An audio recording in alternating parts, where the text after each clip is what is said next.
Angie is your home for everything home, and they've made it easier than ever to connect with skilled professionals to get all your home projects done well.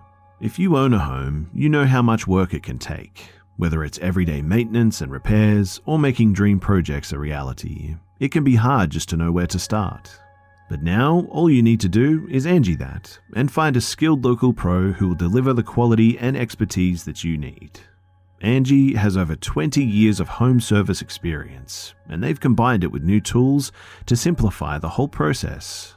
Bring them your project online or with the Angie app, answer a few questions, and Angie can handle the rest from start to finish, or help you compare quotes from multiple pros and connect instantly. Which means you can take care of just about any home project in just a few steps. Because when it comes to getting the most out of your own home, you can do this when you Angie that. Download the free Angie mobile app today or visit Angie.com. That's ANGI.com.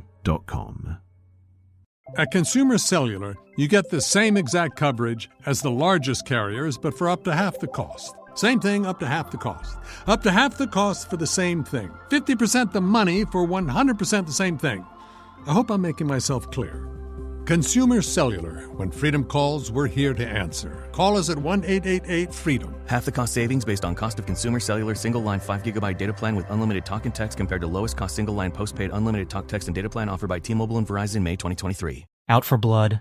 I'm Jason Horton. I'm Rebecca Lieb. And this is Ghost Town.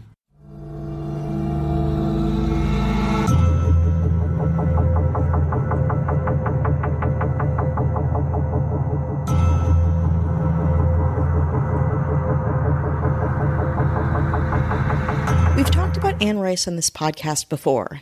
Episode 183 called The 5 Lives of Anne Rice, to be exact. That was released just after Anne Rice passed away. But I discovered a lot more about the famed New Orleans native and iconic writer than I ever thought I would. More specifically, her bizarre and intense rivalry, in life, and perhaps also in death, with another New Orleans legend, Al Copeland.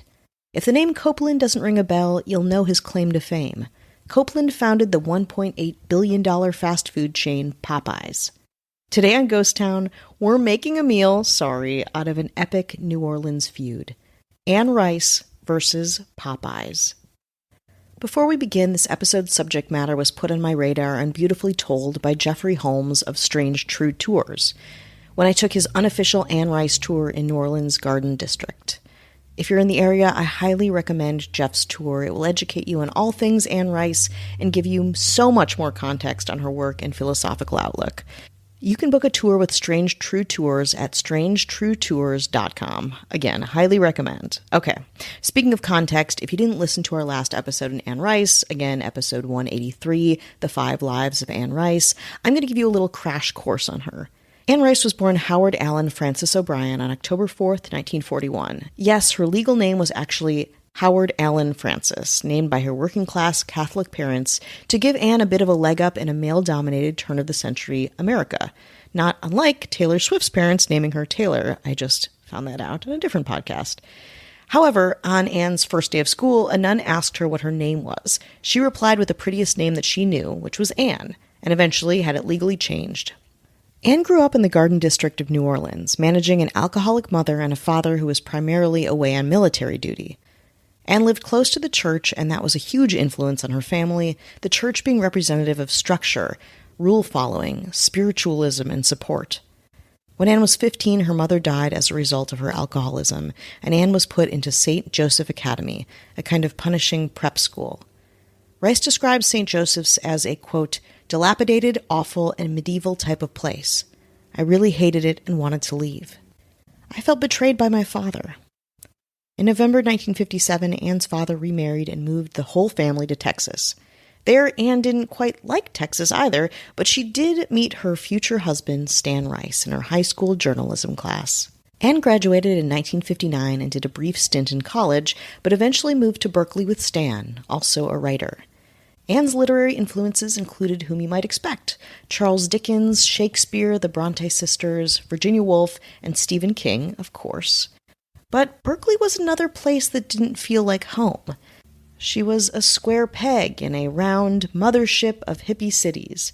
To make matters devastatingly worse, during this time the Rices had a young daughter named Michelle who passed away from leukemia. Anne was heartbroken, her own drinking amplified. Grappling with grief, Rice took one of her old short stories and turned it into her first novel, which was initially rejected by publishers. Still, the timeless, sexy, sensitive portrayal of New Orleans vampires could not be denied, and Interview with the Vampire was published by Knopf on a $12,000 advance. It was, of course, a massive hit. In 1978, the Rices had another child, a son named Christopher.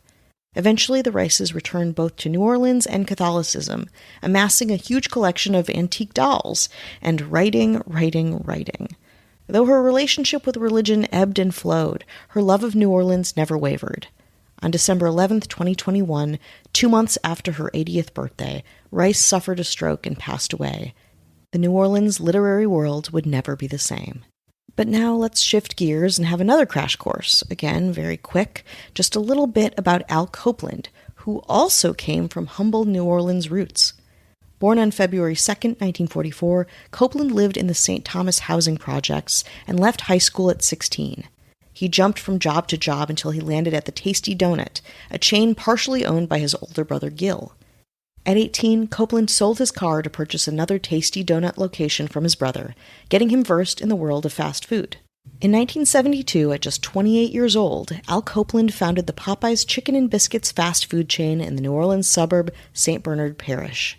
It was immediately a hit, and Copeland began franchising his tasty Louisiana-style chicken restaurant in 1976. Approximately 500 outlets were added over the next 10 years, hundreds more in the years to come.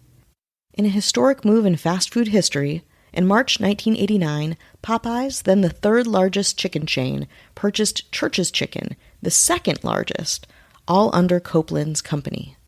And soon the government realized that the Church's purchase was heavily financed with liquid Popeyes assets, and I'm not talking fountain soda. In 1991, Al Copeland Enterprises was more than $400 million in debt, and Copeland filed bankruptcy. Although Copeland lost Popeyes in the bankruptcy, he retained the rights to some Popeyes recipes and products, and continued in the spirit of entrepreneurship, opening other restaurants all around New Orleans. Meanwhile, Copeland became a bit of a New Orleans icon due to his outrageous, larger-than-life persona, his 9 children by 4 ex-wives, his powerboat racing teams, and his yearly Christmas light show, and of course, his giant New Orleans mansion. He was a contentious figure, not just with Rice, which I'll get into, but with the community. He once got into a horrible fight based in a bidding war for a Louisiana gambling license, and Copeland's third divorce's presiding judge, Ronald Bodenheimer, pleaded guilty to promising a custody deal favorable to Copeland in return for a possible seafood contract and other benefits. Yes, I love it. 2 Copeland associates, as well as Bodenheimer, went to jail for participating in conspiracy, but Copeland was still a free man with enough money, health, and resources to do whatever he pleased. That is, until December 2007, when he began treatment for complications caused by Merkel cell carcinoma, a rare form of cancer. Copeland had sought experimental treatments in Germany, but died in Munich on Easter Sunday, March 23, 2008, at the age of 64. Copeland's death, said New Orleans newspaper columnist Chris Rose, who was often critical of Copeland, said, quote, "I'm a big fan of over the top, a big fan of celebration, a big fan of lust for life, a big fan of big fun. Copeland epitomized these things. He was one more guy who put his life on display for all to see, another example of talking too much, living too large, and laughing too loud. Those New Orleans attributes that sometimes make folks elsewhere a little leery of this place."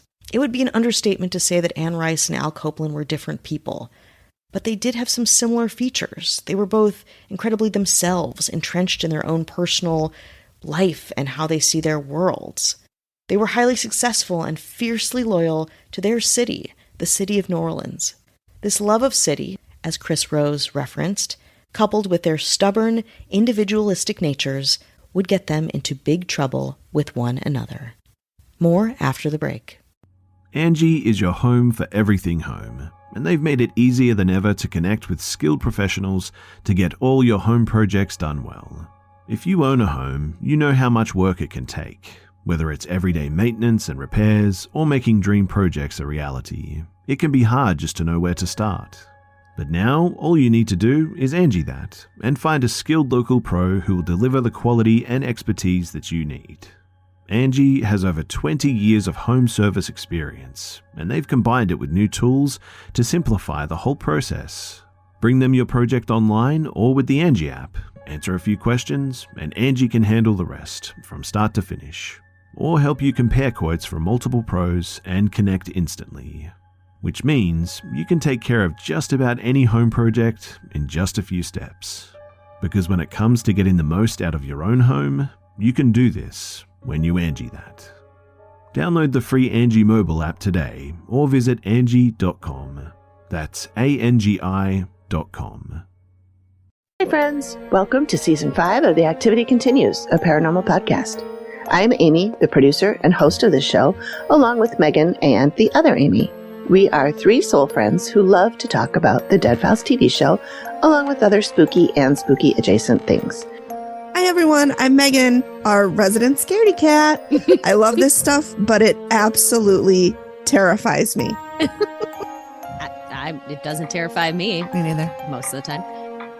Hey everyone, I'm the other Amy, sometimes referred to as Amy, ABP, or AP, and I'm the voice of reason in the chaos, trying to keep these two spooky, goofy, lovely ladies in line. We're creating a community of like-minded friends who love to discuss all things paranormal. Come join us, where the activity continues. Hi, hello, how are you? Hello. How's it How are going you doing? there? Is it and you doing okay? Oh. Yeah. One and not the other? Both? Both? All the above. I don't know. You tell us. You tell us, Yeah. and we won't hear it, but we'll feel Right. it. Yeah. We want to say hello to anyone who's listening, supporting us, spreading the good word of Ghost Town. We thank you. We couldn't do it without you. You could do everything without us very easily. Just a little inspiration for your day. We cease to exist without you, but you, without us, are the same, if not better. You know what makes everything better? A little Ghost Town government. Ooh, yeah. Rules and regs, baby. Rules That's and regs. right. We need them. Who's going to enforce them? These guys.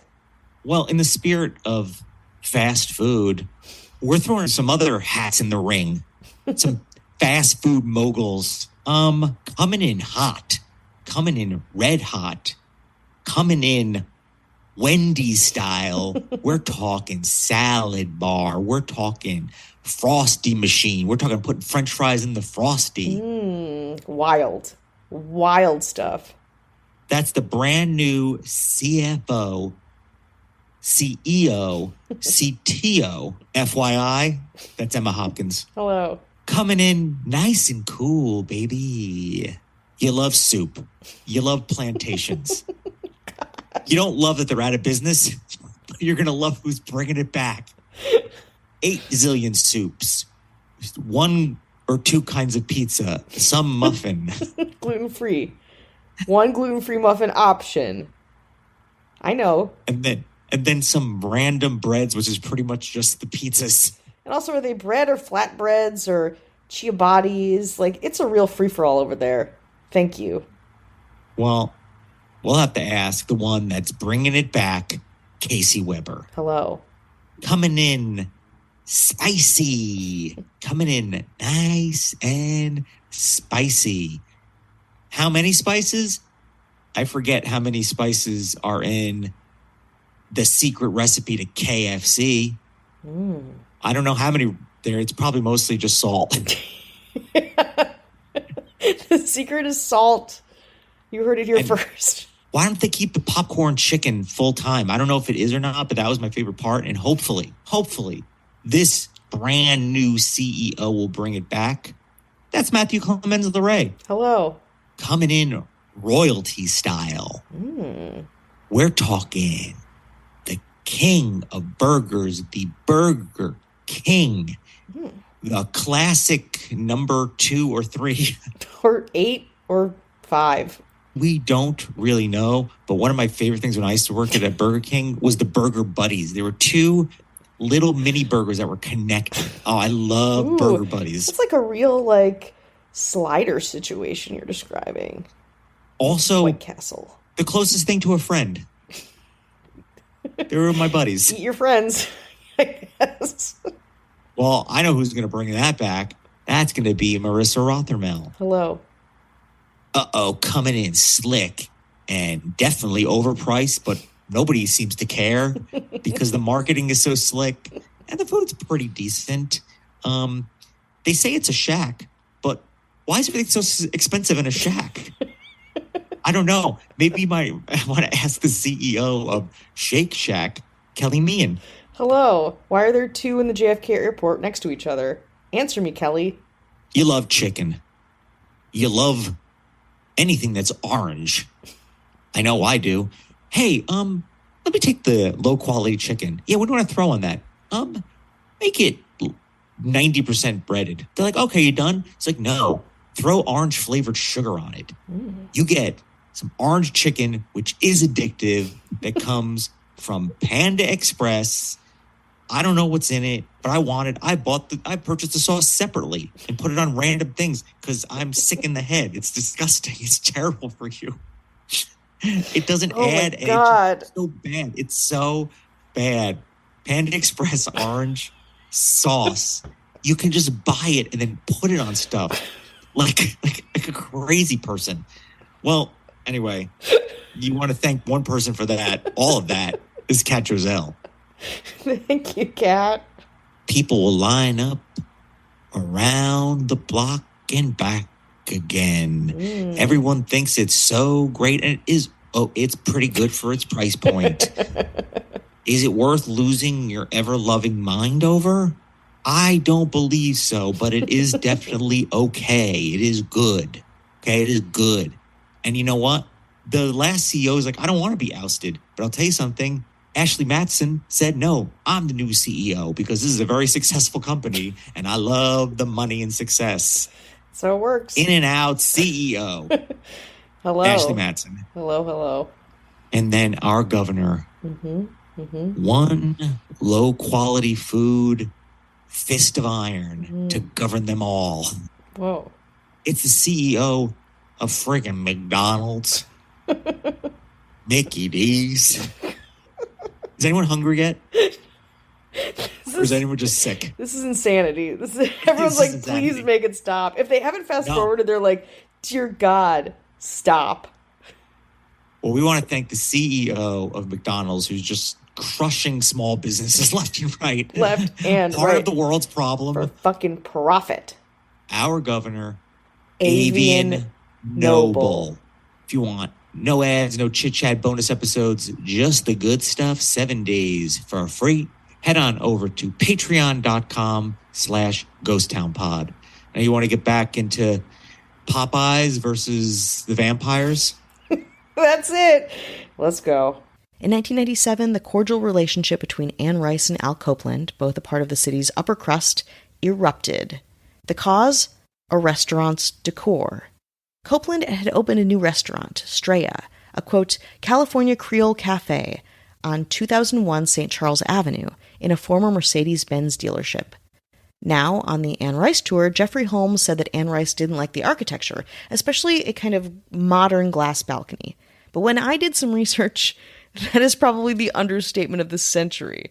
It is not just a glass balcony. It is like a 90s mall had erupted, had vomited on the front of this like beautiful old building. It is wild. Like think again, like as 90s Earth girls are easy as you could possibly think. Again, like splatter paint, like those squiggly lines, all in the front of this like finer dining restaurant that was once a Mercedes-Benz dealership. Anyway, the location of 2001 St. Charles Avenue is also personally significant to Rice, as it was where, at the end of her novel, Memnoch the Devil, her enduring vampire character Lestat, yes, the one from Interview with the Vampire, sees his reflection and at one point, after hundreds of years, disappears, ceasing to exist. Anyhow, Copeland's restaurant took over that spot, and transform the somewhat classically built structure into, again, a Mall Madness-style food court. Think Saved by the Bell logo. I can't imagine it's even remotely close to the same vibe as, say, a vampire's last point of existence. Copeland himself called it magnificent. Rice, not so much. In classic passive-aggressive Catholic form, she took out a full-page ad in the Times-Picayune about Straya's horrible architecture. Here's a fun little excerpt. Quote, Straya's, however, is nothing short of an abomination, and Mr. Copeland should be ashamed. As a resident of New Orleans, I am distressed. I am sure that I do not speak for myself alone in saying that in spite of this most recent insult to all of our preservation goals, New Orleans remains our pride and joy. The humblest flop house on the strip of St. Charles Avenue has more dignity than Mr. Copeland's structure. What makes this really tragic is the fact that the structure of the restaurant itself is potentially beautiful. Remodeling promised a real asset to the avenue. Instead, we have an eyesore. New Orleanians, I urge you to exercise your constitutional right as Americans and let Mr. Copeland know your feelings, in writing or by phone calls. Maybe then Mr. Copeland will realize the gravity of his mistake and do something to show respect for his fellow citizens and his city. And once again, a warm welcome to all of our Mardi Gras visitors from all over the world. Anne Rice, it was signed, Anne Rice, author of Interview with the Vampire.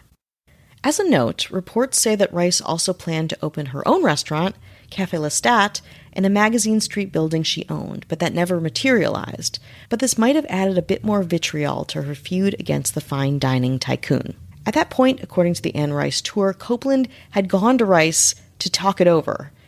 After this, again, this giant page ad, just Rice displaying her thoughts, a call to action to the community. But apparently, when Copeland went over there, she did not answer the door. Not to be outdone, however, Copeland responded with 2 full-page ads in the Time-Picayune, saying he was, quote, so shocked that I went to your home to talk it over.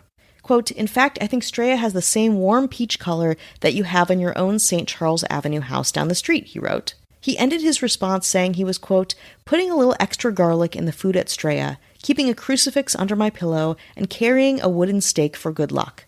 He also pitched the idea of launching a month-long Find Lestat promotion and dressing his staff like vampires. Though his obituary says Copeland's playful ribbing was all good-natured, the restaurateur eventually sued Anne Rice for libel, claiming Rice had defamed him and that she had violated fair trade laws because, quote, her comments were made in the context of her being a business competitor. The suit was eventually thrown out, and Copeland, accepting defeat, invited Rice to a nice civilized dinner. Rice declined, according to, again, Copeland's 2008 obituary in the Times-Picayune. The two never made amends before Copeland died in 2008. And in a bit of twisted New Orleans irony, Al Copeland and Anne Rice's graves are just feet from each other at the Metairie Cemetery in New Orleans. Wild, right? It was as if it was destiny for Anne Rice, this prolific author, this business person, and Al Copeland, this genius entrepreneur, to be contentious New Orleans larger-than-life neighbors, both in life and in death. If you want to learn more, reach out to Jeffrey Holmes. He's an incredible historian that we will no doubt be talking to again. He hosts New Orleans tour Ghost Legends, Lore, a Lee Harvey Oswald tour, a Garden District tour, the Big Sleazy tour. He is so knowledgeable, and the subject matter is obviously something that's very close to my heart. If you're in New Orleans, I would highly encourage you to book a tour. Thanks again, and we'll talk a little bit more about food on Friday.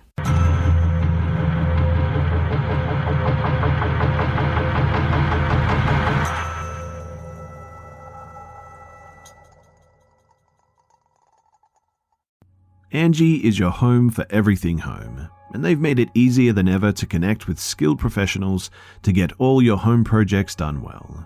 If you own a home, you know how much work it can take, whether it's everyday maintenance and repairs or making dream projects a reality. It can be hard just to know where to start.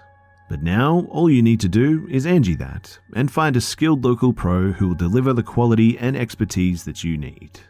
Angie has over 20 years of home service experience, and they've combined it with new tools to simplify the whole process.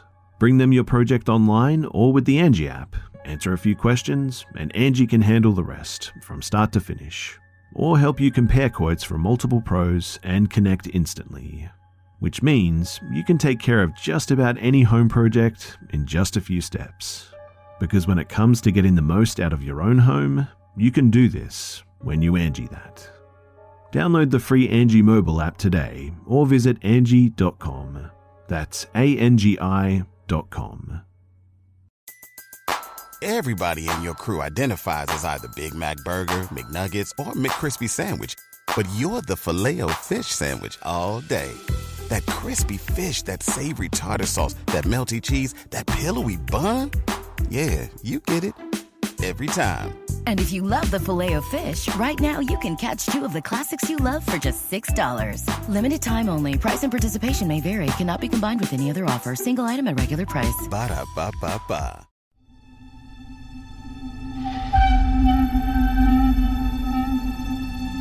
It's time to turn off the lights and turn on the dark.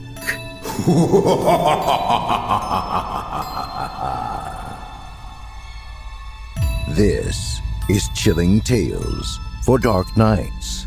Good evening, listener. I'm Steve Taylor, your host to a horror anthology podcast where we ask you to depart from your safe perception of reality to descend with us into the frightening depths and dark corners of twisted imaginations. With carefully curated original tales of terror each week, our deepest rooted fears are brought to the forefront by a diverse cast of voice talent and masterfully eerie sound design that bring these stories to life. We'll give you tales of unnerving encounters with the occult, harrowing hauntings, and sinister seances that show just how darkness knows no bounds. If you're like us here at Chilling Tales and enjoy feeling your stomach filling with dread as dastardly demons dance in your head, make sure to check out Chilling Tales for Dark Nights on Apple Podcasts, Spotify, or wherever you get your podcasts. To subscribe now to always be the first to enjoy the horror show.